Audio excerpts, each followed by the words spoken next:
clé de la vie de Jésus, bien entendu. Ces 40 derniers jours, on a célébré la résurrection de Jésus.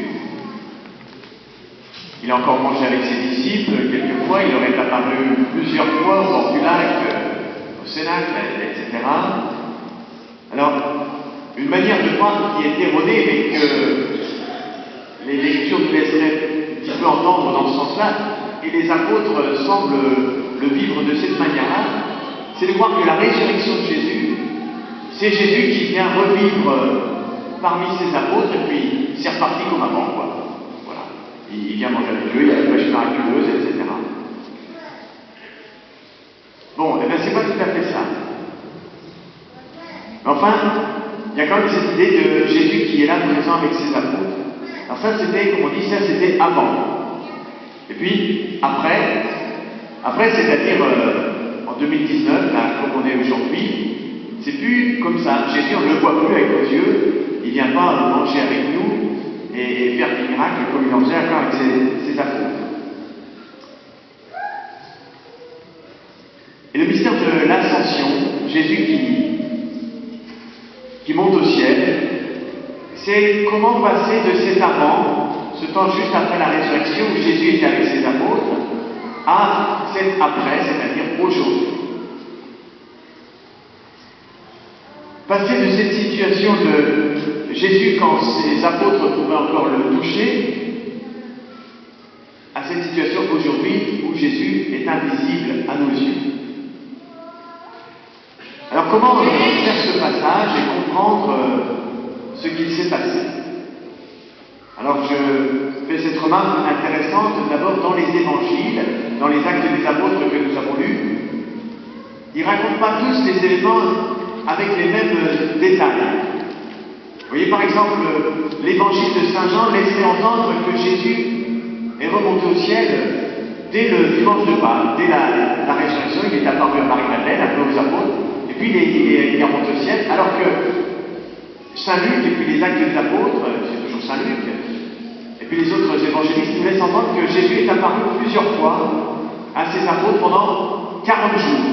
Alors pourquoi les évangiles ne racontent pas tout exactement de la même manière? Qu'est-ce qu'ils veulent nous laisser entendre? Parce que quand même, ils veulent dire la même chose.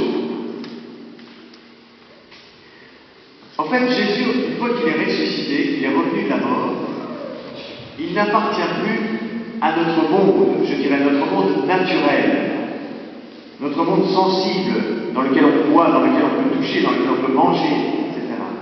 Jésus, une fois qu'il est ressuscité, il appartient au monde de Dieu, pleinement, le monde surnaturel. Un monde qui est inaccessible à tout simple sens. Le mystère de l'ascension, c'est faire passer les disciples dans ce monde que Jésus a rejoint, dans ce monde du ressuscité. C'est comment Jésus peut-il nous emmener avec lui dans ce monde invisible? Alors je dirais comme ça, c'est la phrase que j'écris en gros. Jésus ne vient pas tant vivre parmi nous, il nous invite à venir vivre avec lui. Voilà ce que nous célébrons aujourd'hui. Alors, je dirais volontiers, chacun de nous peut se poser la question, qu'est-ce que ça veut dire? Jésus m'invite à venir vivre avec lui. Vous voyez, c'est pas si facile à évoquer.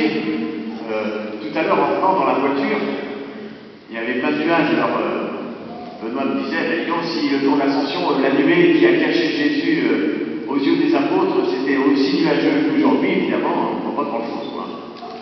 Mais je me disais, comment évoquer Jésus qui monte au ciel? Parce que le ciel, évidemment, il ne faut pas imaginer Jésus qui prend une petite fusée, puis hop, il monte, et puis hop, dans le voit plus, parce qu'il est dans les nuages, tout ça. C'est pas ça le ciel, hein, on est bien d'accord. Le ciel, c'est la vie avec Dieu.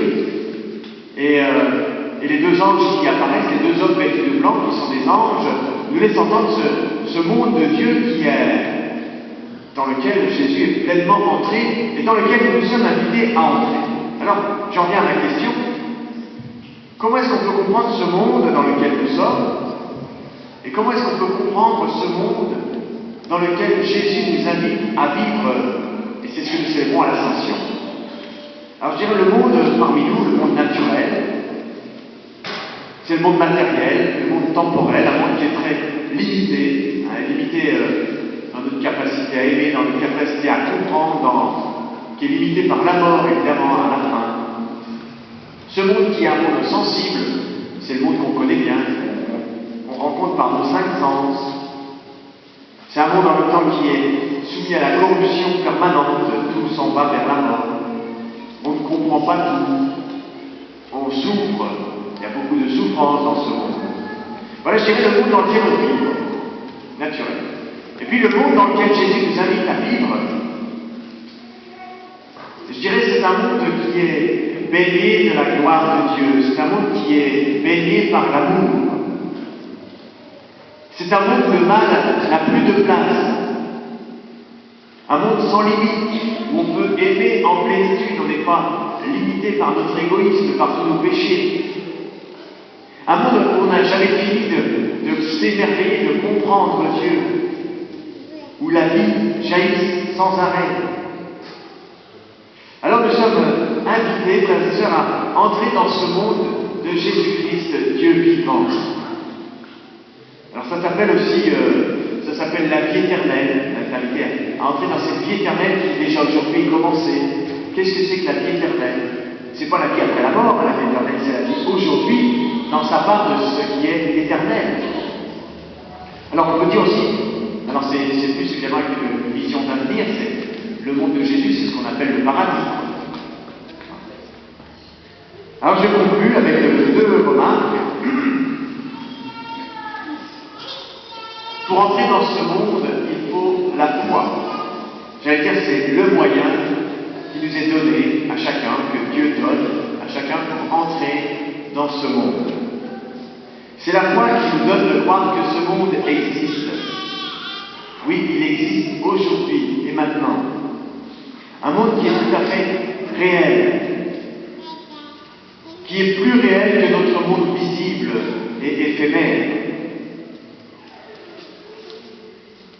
C'est la foi qui nous donne de croire que ce monde est beaucoup plus vaste et beaucoup plus solide que notre univers passager et fragile. C'est aussi, sous un certain angle, sous un autre angle, la foi qui nous donne de croire que c'est l'amour qui dirige notre monde, c'est l'amour qui porte notre univers dans sa main, malgré les apparences que bien souvent c'est le mal qui domine. Eh bien non, la foi nous dit, c'est l'amour qui tient tout dans sa main. Donc ça, c'est le premier élément de conclusion, c'est la foi, frères et sœurs, qui nous donnera d'entrer dans ce monde. Vous voyez, nous allons baptiser Côme et Leïla. Eh bien, au baptême, on reçoit le don de la foi qui nous donne de croire et d'accueillir ce monde dans lequel Jésus nous introduit. Deuxième remarque, entrer dans le mystère de l'Ascension. Alors, j'ai une formule que je dirais, c'est changer de point de vue. Changer de point de vue. Non plus regarder Dieu comme par en dessous, Dieu il est au-dessus de nous, d'abord il est dans le nuage. Bon, Dieu c'est comme une belle idée, c'est sympa de penser qu'il y a Dieu qui est là, qui nous aime, etc. C'est une idée en fait assez extérieure à nous. Nous on met notre petite vie sur la terre, et puis il y a Dieu qui flotte là-haut. Bon, c'est une belle idée qui est quasiment inintéressante et en fait sans importance. Donc ça c'est le premier point de vue, c'est quand on vit les yeux rivés sur nos chaussures, dans le monde comme ça. Premier point de vue. Et l'ascension, c'est passer d'un autre point de vue, c'est se mettre à côté de Dieu et regarder notre vie du point de vue de Dieu. C'est Dieu qui vient habiter mon cœur. Il devient la réalité sur laquelle j'ajuste toute ma vie. Regarder ma vie du point de vue de Dieu, c'est mener ma vie comme Dieu l'amènerait. Et non pas tout seul avec Dieu à côté dans le nuage. Non.